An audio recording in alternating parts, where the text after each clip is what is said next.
Buongiorno, dobro jutro, guten Morgen, buondì.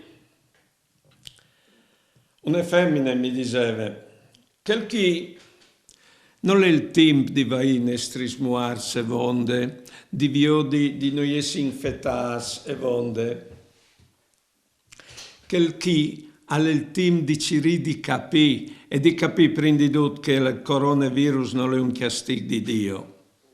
E è la natura che ci dimetti a plomplis robis. E la natura, so vi fat cas, è a cirut prima di tutto i pui prepotens, non gli bestis, che non c'entrino in tal discorso, ma i pui prepotens dai oms e i vacirus per quietaiu, perché sbassino li salis. E come si sentin duc tenestre debolezze e tenestre fragilità, che fra l'altro che rubischie fasin nassi tante umanità. Difatti, c'è che è diventato importante non sono poi gli robis ma la vita. Poi, so vi fat cas, come i campioni sono i medici infermieri, non poi che dal ballon o i cantanti o i politici.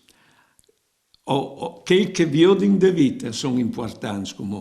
E anche per telefono, per filo al telefono e cor tante vite come.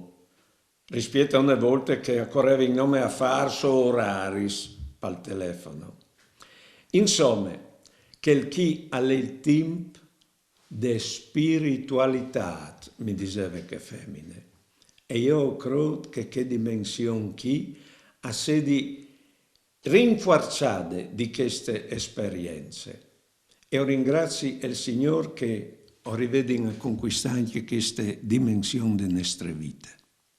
Buone giornate e buone vite.